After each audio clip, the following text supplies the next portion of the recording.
We normally think of a monsoon as just a pattern of really heavy rain, but what it scientifically is a seasonal reversal of wind. So you can be in monsoonal pattern that actually brings dry air, but for us, we typically think of the wet season with the monsoon, and that would be in the desert Southwest. What happens is during the summer season, our winds change direction, not only here, but also into Arizona, New Mexico, Utah, with an area of high pressure just to our east and clockwise flow. Also, during the summer season, the land is much hotter than the ocean, and air flows from cooler air to warmer air, so therefore our winds come out of the south. And what's to our south? A lot of moisture from the ocean. So all that moisture is getting drug up and moving onshore. And so as it moves onshore and gathers moisture, air rises, condenses, and then we get some rain out of it. And it can be heavy at times. So again, this is the wet phase of a monsoon,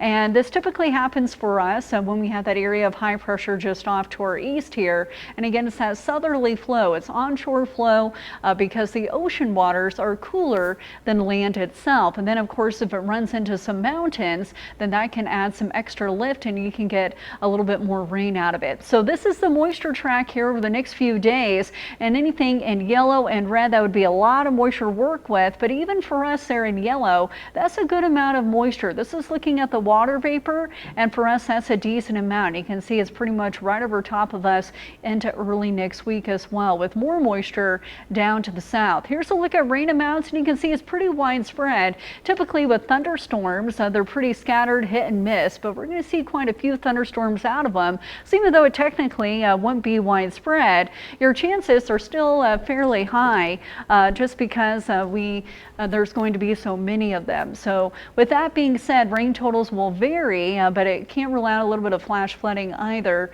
and some ponding on the roadways. So with that, again, the best thing to do is always turn around and don't drive through the water. And it still is going to be scattered, so it's not widespread, but there will be quite a few of them. So your odds are still pretty high at least seeing some shower out there. But with the monsoonal pattern, again, it's more so about it coming out of the south.